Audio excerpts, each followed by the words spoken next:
welcome to today's segment of The Power of Money. I'm your host, Michelle Graves, and every week I am delighted, privileged, and honored to bring you, my viewers, financial news, information, and resources that you cannot find anywhere else. And boy, oh boy, is today a phenomenal show. This is just my opinion because I have a lot of information to bring to you, a lot of information that you need to know. And I'd like to open up the show today. The topic is tax-free retirement.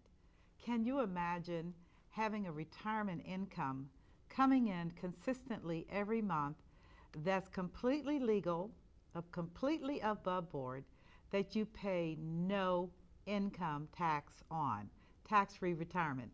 And we're going to be talking about that as the subject today. For those of you that are preparing for retirement, or even those of you that are younger and would like to lay a foundation so that you can receive monies in your golden years that will sustain you for many years to come. I'd like to open up the show today by giving you a personal story.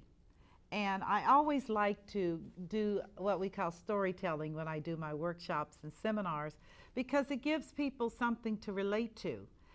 We do better with just hearing stories. So I thought I would give you a story today, and I prepared it to read to you. The whole notion of being financially prepared for these turbulent times ahead reminds me of an incident that I encountered the other day. I'm sure this has happened to all of us at one point or another. I was driving with a friend to a local restaurant, and a car in the next lane just about sideswiped us. I never even saw it. Has that happened to you all? Fortunately, my friend did. And he yelled out and even nudged my steering wheel to get us out of harm's way. Ultimately, aside from a slightly elevated heart rate and some flaring up of my road rage for a minute, everything was fine. However, that experience got me thinking. The other car that day was in my blind spot. Had my good friend not hollered out, we would have spent our lunch filling out police reports and accident reports for insurance companies rather than enjoying a good meal. No, not because we weren't paying attention. I was paying full attention, going the right speed, staying in my lane, in a safe distance from the car in front of me, watching out for those around me. Even so, the other car was in my blind spot. I couldn't see it from where I was sitting. And in situations like that, having a friend along for the ride can be a lifesaver. Someone with a different perspective than your own. Someone who can see things you can't. Someone who can help you make a little adjustment, like my friend helped me, to avoid a consequence I never really needed to experience in the first place. That blind spot. Unfortunately, I've met thousands of individuals over the last 36 years that I have been in private practice who are in a similar position financially, just cruising along, minding all the laws, and doing everything they know that they should be doing, thinking everything is perfectly fine, while significant financial issues creep up their blind spots. With the volatile market, the economy in turmoil, and the financial uncertainty that we all continue to face, there's an awful lot at stake here. For many of you watching this show, listen, you simply can't afford a wreck right now, especially when you should be enjoying your retirement. You spent all these years driving toward. And for many of you that say, I'm already in a wreck, well, let me share something with you. There are some strategies that you're going to have to put into place fairly quickly. And there are some aggressive moves that you're going to have to make immediately in order to avoid further carnage. You didn't come this far in life to see everything blown up around you because of your lack of financial awareness. Look at me as that person in the car seat next to you, trying to tell you, wait, we're gonna be swiped. I'm the person that is there in that blind spot in your eyes to alert you that these things are not only upon us, but they're moving quickly. And for so many of my viewers, the lack of planning, the lack of the ability to see. See, I don't believe people blow themselves up deliberately. I don't believe that. All these years I've been in private practice and handled affairs for seniors and for all, I mean, there's not a situation I haven't been in. I'm so serious. Some of it just like, I want to just, But the blind spot, the belief that you actually have time to get it right, the belief that you actually can get it right without good financial counsel, that's an absurdity. You need help. You can't know it all. You can't make all the moves. It's not like working a job where every day you go to a predictable structure. The world of money and finance moves quickly, fast, boom. It's a money rule. Money doesn't sleep at night. Money works 24/7. And again, for so many of us, the whole area of money, when I talk about money, people get completely blindsided. They glaze over. They start mumbling. Or for some of them, they get very, very nervous, even to the point of hysteria.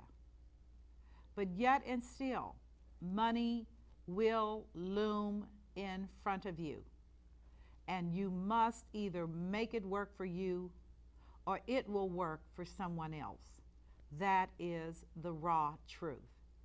And so today I want to talk to you about not just the framework for tax-free retirement, because I do believe in the days ahead that we're going to see things that this nation has never ever seen. And we're going to experience things that this nation has never experienced. And I will also say, and not with 1 ounce of pride or arrogance, but I was talking this story in 2004, 5, and 6, and actually began going on television talking about it in 2007. You can go to my YouTube, Power of Money, and see a tape from 2007 where I talked about this. So I'm one of a handful. I'm not the only person that saw this, because there are those of us who are forecasters, economic gurus, if you want to call it, that do have a sense for where things are going and are not hyper anything. We're just saying this thing is coming down the pike and you need to begin to order your steps. Now, 2007 would have been a great time to order your steps before the blowout of 2008 with Lehman and Bear Stearns and the U.S. government bailing us out. Actually, it was us bailing the banks out with the TARP and lots of things that have since ensued. But my point today is to let you know that was 2008. We got another big shoe getting ready to drop, called January the 1st, 2013. And January the 1st, 2013 is the mothership. And I'm saying this on television because it is the mothership. Doesn't matter who we elect as president. There are certain things that have been building up in our economy, and we have been trying desperately, our government, to delay the inevitable. And so I want to talk to you today about how you must position yourself right now. There's some things that you can do, but most importantly, moving forward, since I absolutely know the government is going to have to raise taxes. And why do I say that? Well, viewers, I've been saying that for a long time. They have to raise taxes because of the baby boomers. My generation, we're all leaving the workplace, and we're taking with us a ton of money. We're not going to be moving money. We are retired.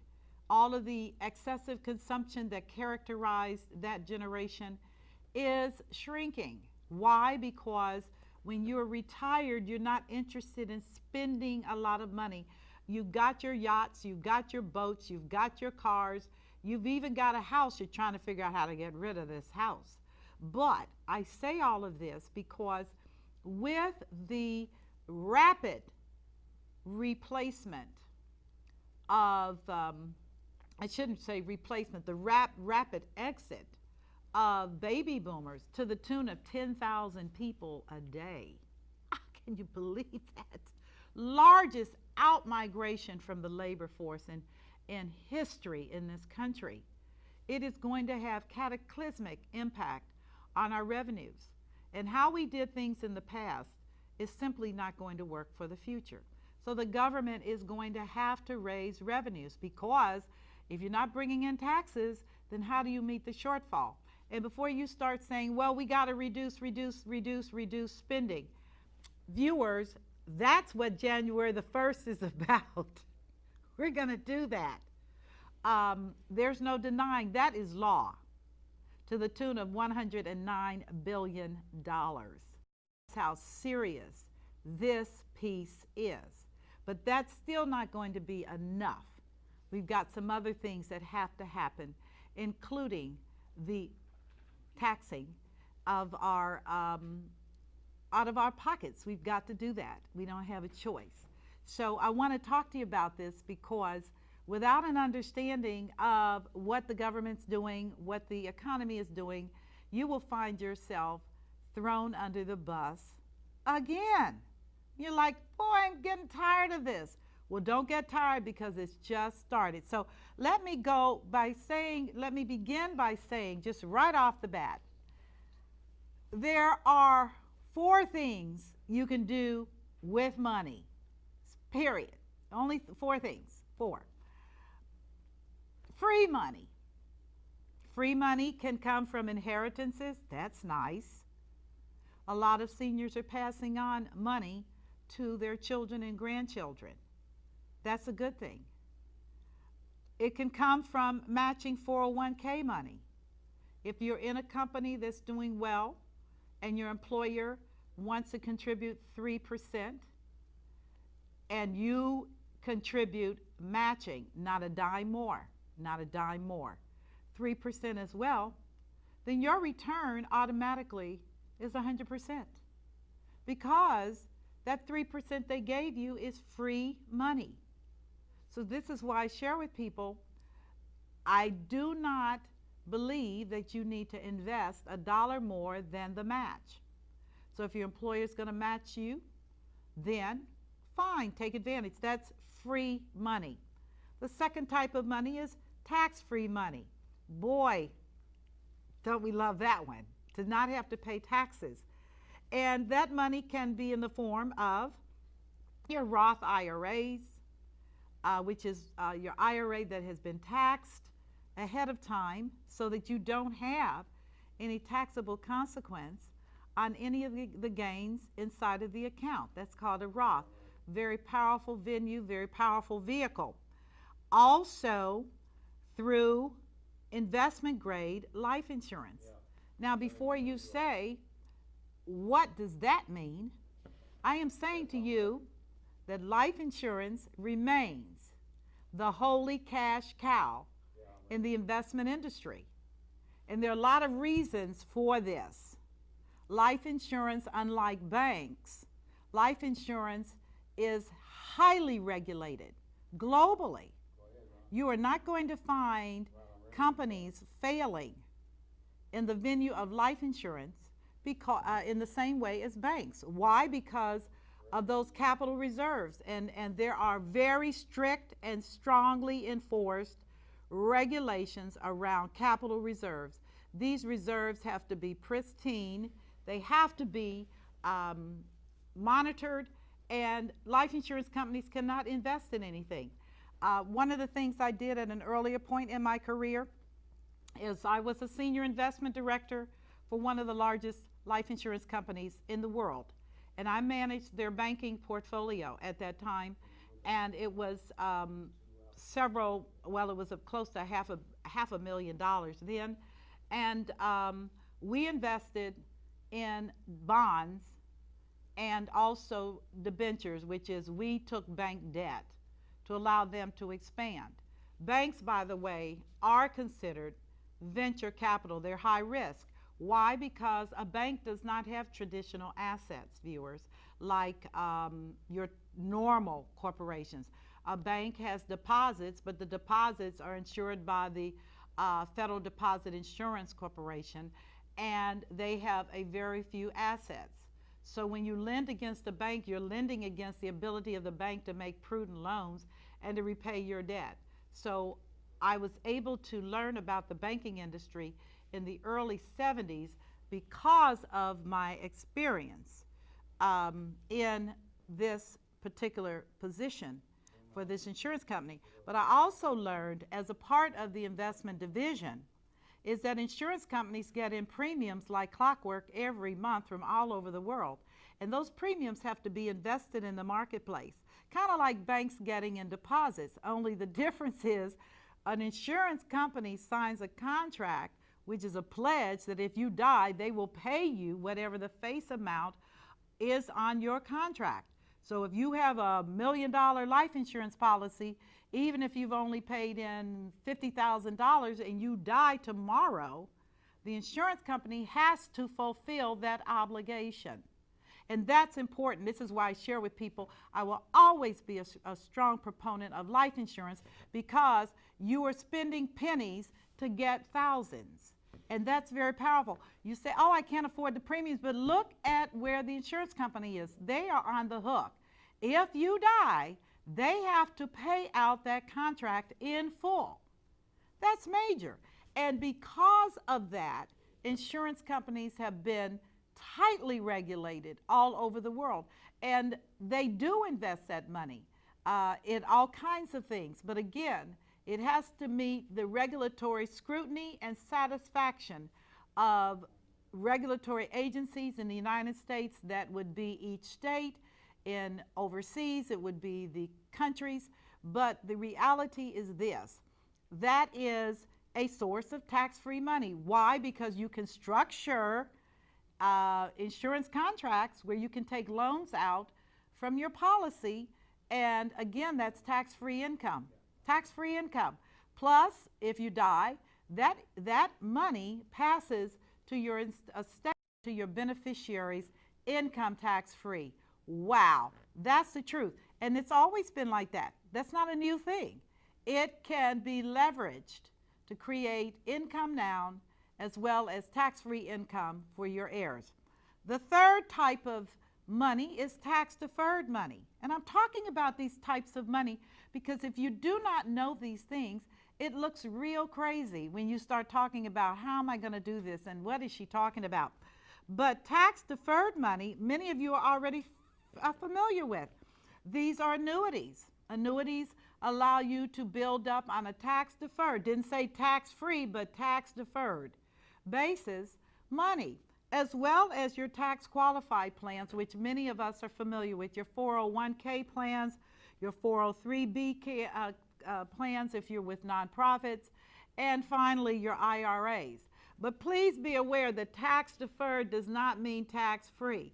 And here's the catch, and it's a serious catch, and it's one that I've been uncomfortable about from the inception of these programs, because of the fact that you can wind up in a situation where you're going to wind up with a huge tax liability when you begin to go into withdrawal. Because one of the things about tax qualified plans, viewers, is that you must take the money out. You cannot allow the money to accumulate ad infinitum into that account. And so at some point, and the point is age 70 and a half, the IRS says you must begin mandatory minimum withdrawals from that account. Now, for those of you that are not happy about that, if you don't take money out under the calculations based upon age and expectancy, you will find yourself socked with a 50% penalty known as an excise tax for your failure to take distribution at that mandatory age. That's a required minimum distribution, or MRD, minimum required distribution, excuse me. Very, very important. So again, that's not tax-free money. You've accumulated money in that account, and so many people are just confused, which is, what do you mean? And I'm like, that's the IRS. You could not possibly think the government was going to have a program that was going to look out for your best interest. The government knows full well that by the time you are ready to start pulling out money, that you probably won't be able to pull out all of it before you're dead. And that's a sad story, because at death, all of that money becomes fully taxable. Right. Unless you have taken the necessary steps, and I will talk about that in another show, to use a specific strategy to minimize or eliminate that big tax bite. But that is real. The fourth thing, of course, is taxable money. And we are all in the taxable money business. Wages, capital gains, 1099s that you get every year on your interest. That's right. You say, I'm not making any money. It doesn't matter. You're still going to pay taxes. That is taxable money. So what is the preferred strategy? Tax deferral or tax-free? What is the game plan for you at this point in your life? And with that, I'm going to rewind the tape a little bit and tell you to hold that thought, because what's coming down the pike on January the 1st is going to change your whole method of thinking. And just remember what I said when I opened up at the beginning of this show and talked about a scenario where I was almost sideswiped, doing everything by the rules, driving carefully, driving defensively, and there was a car that was getting ready to hit me on the side, and I never saw it because it was in my blind spot. And we all have blind spots. We've been doing this by the rules, and now here this stuff comes, and it's moving fast, and bam, if you are not properly positioned and prepared, you're going to get hit. And I just have to put it like that. So you say, well, Money Lady, what are you talking about? We already know the economy is bumpy, and I'm trying to get through it, but I'm saying to you, you need to accelerate this piece, because I'm getting ready to give you some real hardcore data that you need to have to enable you to do better. First thing, and this is important, Social Security is in deep trouble. No question. If you get your little Social Security statement, which I just got mine, on the right side it says, in 2016, we will begin paying more in benefits than we collect in taxes. They tell you this. Don't sit up and say you don't know, because they're telling you.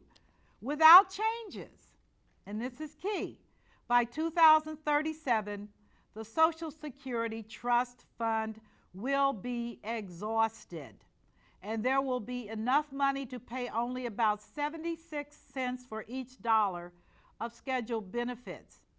We need to resolve these issues, no kidding, soon to make sure Social Security continues to provide a foundation of protection for future generations. So when people tell me, I didn't know it was that bad, I said at the point they're sending you a letter with your yearly statement, part of the body of the communique that says this, you need to be a little bit concerned.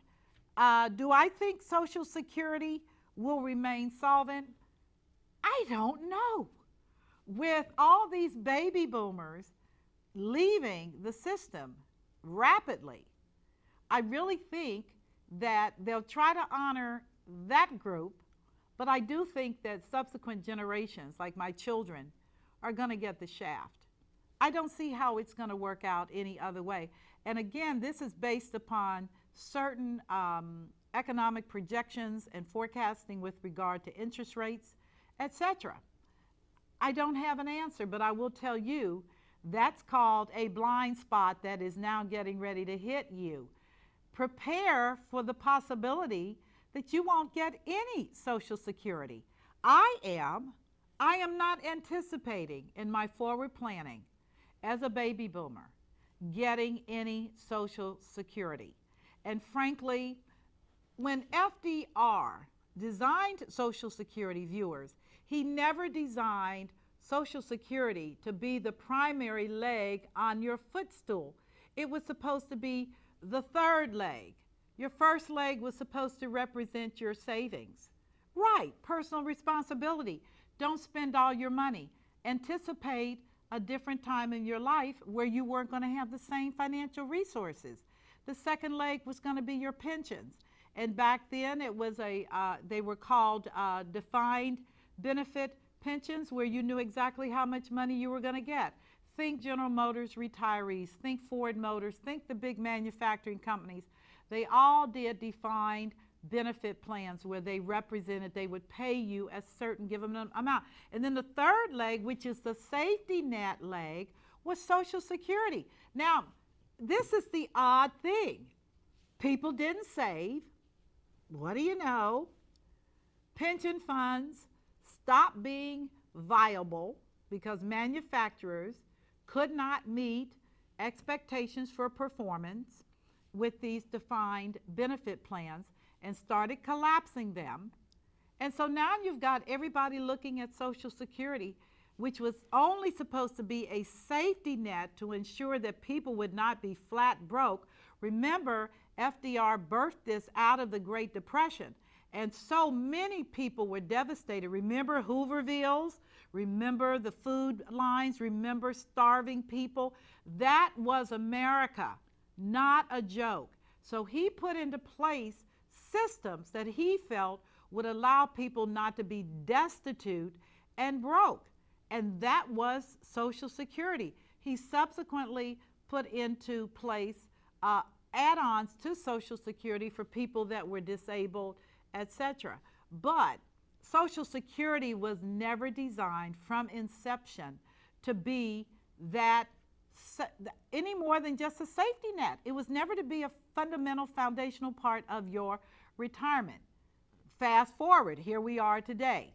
People depend upon Social Security as an integral part of their retirement plan. How do I know? Because the first of the month, don't try to go to the grocery store, because seniors are lined up trying to buy food, trying to buy necessities, etc. And it's really, really amazing, because that was not the way it was supposed to be. But I'm giving you a heads up. So you got this situation with Social Security, and frankly, it's a mess. It's a mess. It's a mess. It's a mess. It's a mess. But do not say that they did not tell you, because it's right there for you to read. Moving right along. Why am I so focused on January the 1st, 2013? Because in my opinion, as an economic forecaster, And I'm pretty good. I'm pretty good. I'm not positive or negative. I just look at data and present the information and allow my clients and viewers and other people that listen to me on television, radio, etc., to come to their own conclusions. But I do believe January the 1st, 2013 is our financial judgment day. Exactly. And the impact is going to be severe, and that is why I'm talking about tax-free retirement, because taxes are getting ready to ratchet this way. You say, but I can't afford to pay it. Oh, yes, you can afford to pay it, because the government is a machine, and they're not really interested in whether you're having a good day or not. So my commitment to you is to lay out a framework and a foundation so that you can begin to order your steps proactively for you and your family. That's really what it's all about. You can make the wise and necessary decisions for these difficult times. And believe me, the United States has had difficult times, but we've not seen the likes of anything like what is getting ready to take place since the Great Depression. Let's talk about this issue. For starters, and let's just talk about unemployment. And let's talk about the statistics on unemployment. I'm trying to give you a framework here, okay? We are talking about unemployment, 8.3%, can't get below 8. But the real unemployment rate, according to shadow government statistics, is 22.9. That represents discouraged workers, people that are underemployed, want to work full-time, cannot get jobs.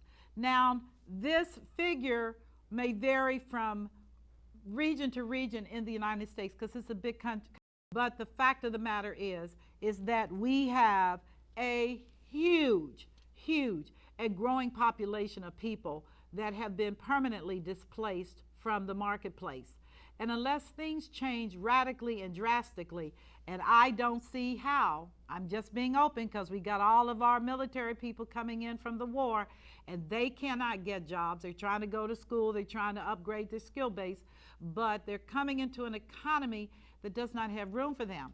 And those numbers are not in this statistic at all. So we're looking at a 22.9% real unemployment rate.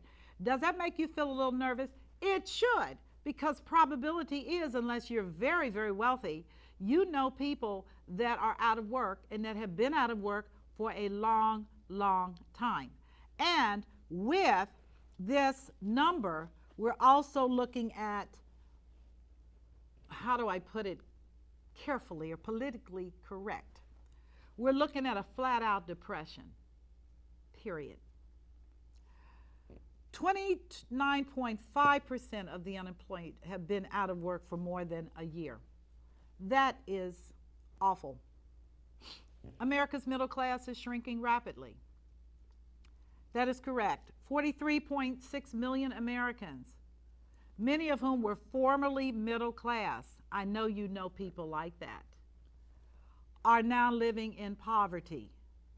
That's more than any time since the government began keeping records. Nearly 1/5 of U.S. income, household income, now comes from government assistance of some type, food stamps, Section 8, etc. This is why I'm incredibly alarmed when they're talking about food stamp cutbacks, because so many people in America are dependent upon food to get through the day. And with these programs that are feeding children at schools because their parents don't have enough money to feed them at home, those facing severe cutbacks, January the 1st, 2013, you're going to see some things. I think it's reprehensible that children cannot eat, that they're hungry. This is the global pattern with children anyway. The majority of people go to bed hungry, and children are just considered excess capacity and scrounge around the best way they can. That to me is unacceptable, as I've said in times past, that we are having to make those kinds of slice and dice decisions. The other thing is our debt. I don't have to tell you about the debt. The debt is over 14 trillion and growing. And that's the debt that's on the books. We also have off-book debt, which many economists believe is now $222 trillion. Those are unfunded liabilities, Social Security, and other off-book items that still have to be paid like clockwork. Now, what does this mean? And let me just stop for a minute, because one of the things that I've talked about over the years is you cannot do the debt game and survive. It doesn't matter whether it's you personally or whether it's your city or your county or your state or your federal. You cannot do debt ad infinitum. Why do I say this is major? For those of you that are Bible scholars and students, Google Year of Jubilee and why God basically declared a moratorium on all debt every 7 years. Yes, he did. Because as the infinite God himself, he knew that people can't do debt. Here's the thing about debt. Debt is never without a charge, meaning interest. To borrow, you have to pay for the money. And it is the interest that will kill you, because interest has a really funny little attribute called compounding. And it's really the eighth wonder of the world. It is, because you can start out with 5% interest, and thanks to the power of compounding, you will actually see interest double and quadruple. If you don't think I'm exaggerating, or if you think I'm exaggerating, look at your credit card statement, especially those of you that are involved with the Walmart situation. Look at what you started out with and look at what you owe today. Right. That's called compounding. That's called interest earning interest on itself. Yeah, money multiplies itself. But to your demise. So while, and I have some stats here, while in 2008, the debt was 9.3 billion. Today, well, I shouldn't say billion, this is trillion, 9.3 trillion. Today it's 14.6 trillion. And the reason it's increased, it went from 1.67 billion per day in 2006 to today is 3.96 billion per day. Now, why is that so? Because of interest. Because you have to pay to use money. Money is not free. You have to pay. When you borrow money, there is an interest cost assessed. And this is why last January, Standard & Poor's lowered its debt rating, its credit rating for the United States. Now you say, what does that mean? It means for us to borrow money, it's now costing us more. We have to pay more in interest than before because our credit rating has been compromised. And why was our credit rating compromised? Because the financial analysts and Standard & Poor's, Moody's, Fitch, these are all rating agencies that everyone globally looks to as a guide for whether they're going to get their money back. They rate corporations, they rate governments, they rate municipal, and they rated us, and we lost our credit rating. It was downgraded a notch, which meant our interest costs went up. Well, listen, folks, at $14.6 trillion compounded daily interest, that's called out the back door. Out the back door. So, this is what Congress did a year ago. The summer of 2011, can you believe it? We're a year ago. Washington was not only dead broke, it was out of money, and our AAA credit rating was revoked. And so the Congress reached, and you know it was feverish and violent even, they made a makeshift compromise known as the Budget Control Act of 2011. Now listen to me, people, because the Budget Control Act raised the debt limit by 2.1 million trillion, I'm sorry, all these zeros, 2.1 trillion. And it gave the government enough money to keep from collapsing until the end of 2012. Did you hear what I said? It gave enough money to keep us from collapsing until the end of 2012. In return, this Budget Control Act of 2011 imposed spending caps that will slash by $109 billion a year for 9 years, beginning January the 1st, 2013. Now you just heard it. Now where are the cuts coming from?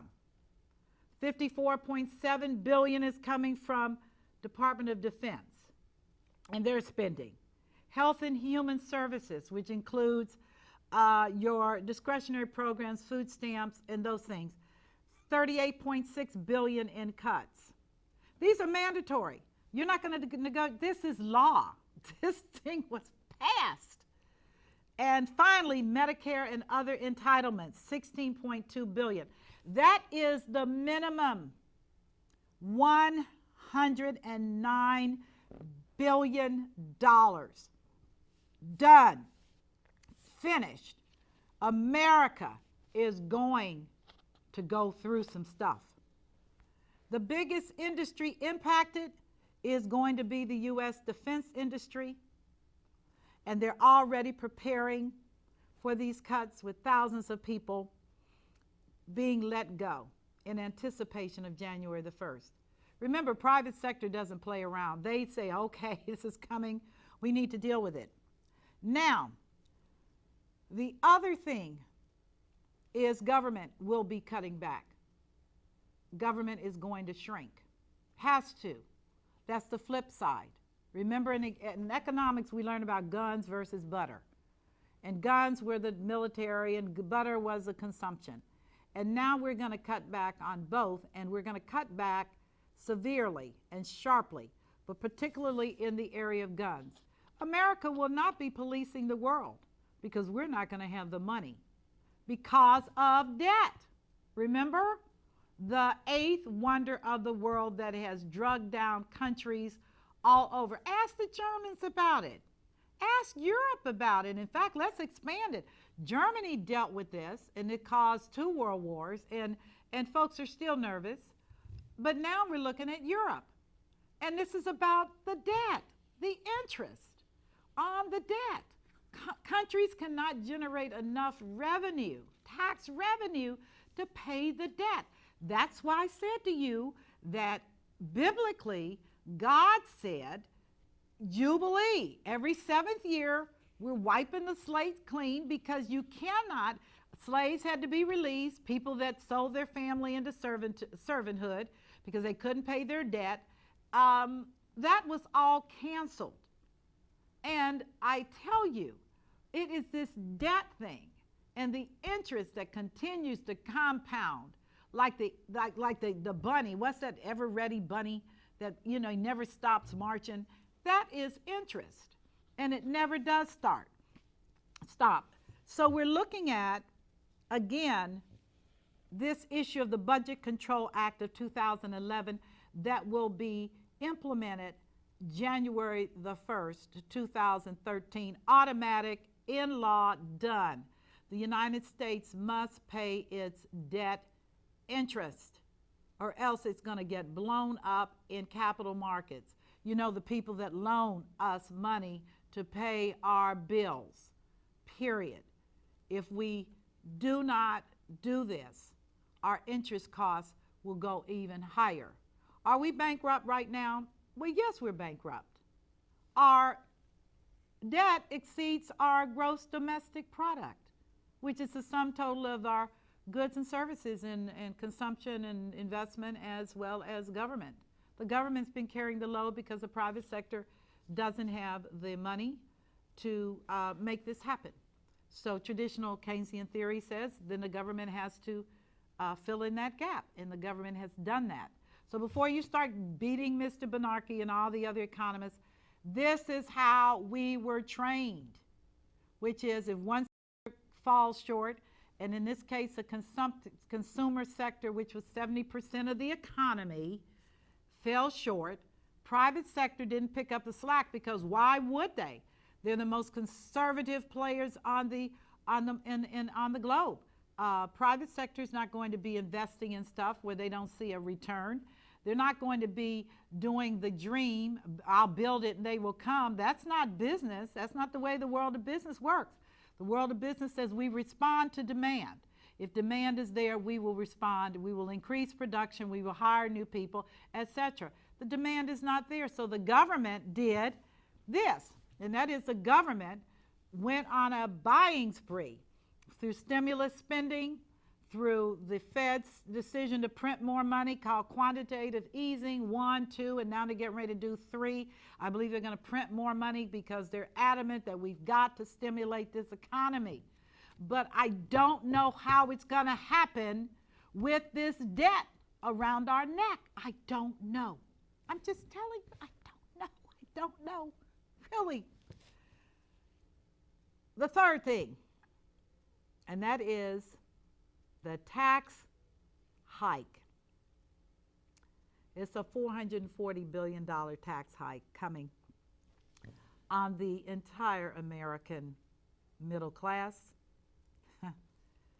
on every wealthy American, on retirees, on employers, and on you. Exactly, you.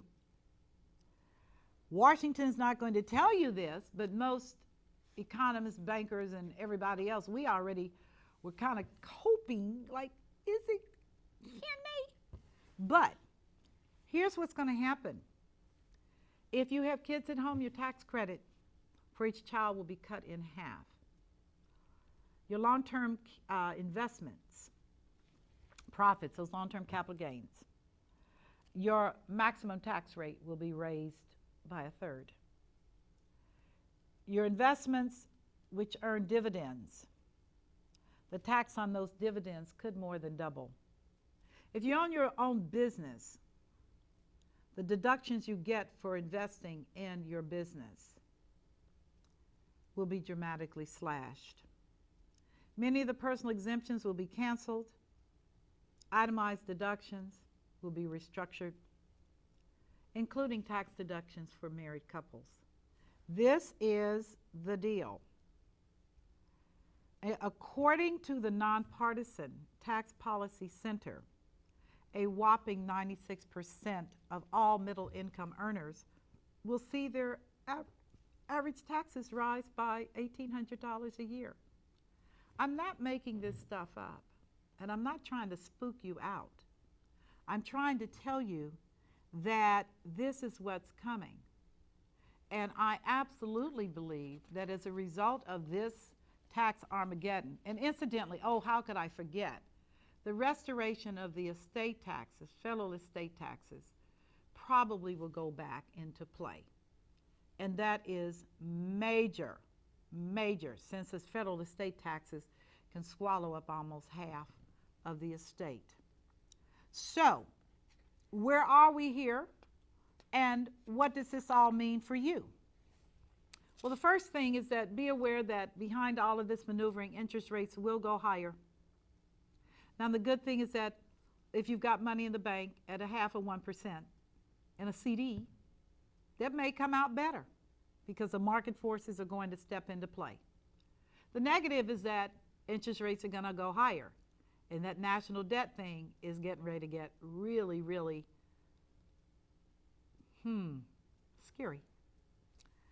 What does that mean for you? It also means that along with higher interest rates, you will be dealing with the issue of higher inflation, like we're not seeing it now with the famine and corn and food prices and everything else.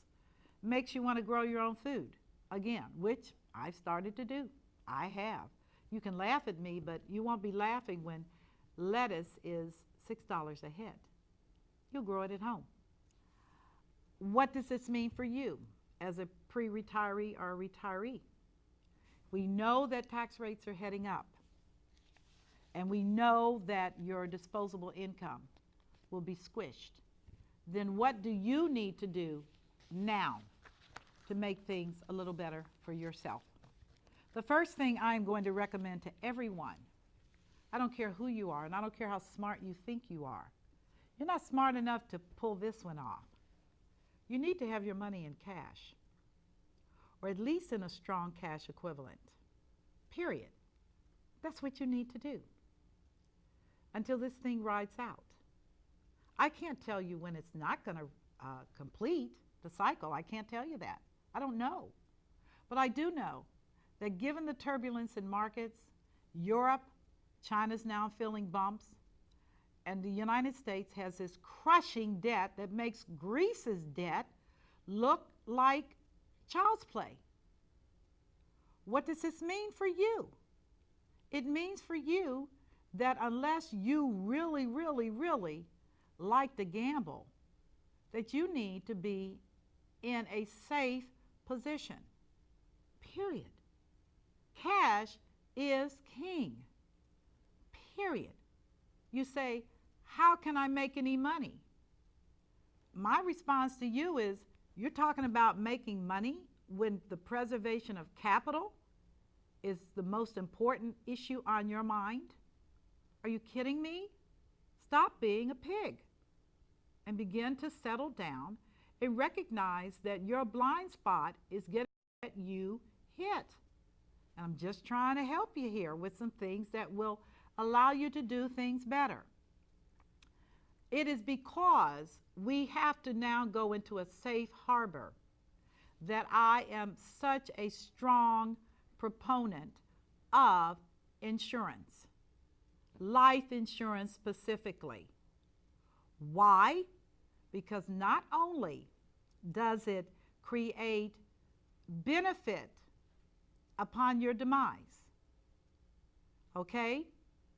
But today's life insurance contracts also give you the latitude to take money out in the form of loans, which would, again, at the time of your demise, that money would be subtracted from your face amount of your policy. So again, I'm looking at life insurance as being a venue for you to park your money. And a lot of you can say to yourselves, I don't want to do that.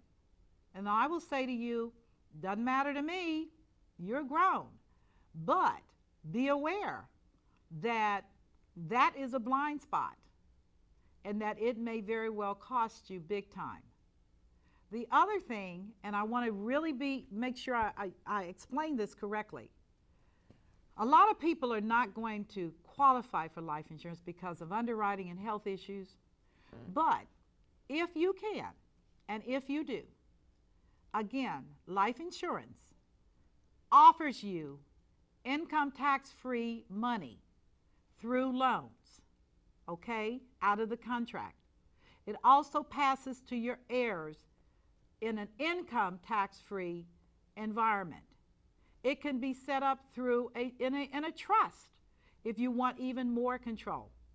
You can use IRA monies under your minimum required distributions to fund a life insurance contract. And that's taking money that would be ultimately taxable and putting it into a situation where it is not. Sweet? Sweet. Yes. The other thing about life insurance, again, is that it gives you the confidence and the protection. And these have to be top-rated companies. I'm not into companies that are below an A. And most of the companies I'm involved in are much higher rated and must be because of their investment philosophy, which I do know personally because that's what I used to do. I like them better than bonds, which are going to be literally stabbed in the neck as interest rates go up, because people don't understand about bonds. When interest rates go up, bond values are impacted adversely, and I expect interest rates to go up. I do. I expect the bond market to get slaughtered. So you say, what about mutual funds? What about them? I did those in the 80s. That was then. That's not today. Today is not about diversification. Today is about safety.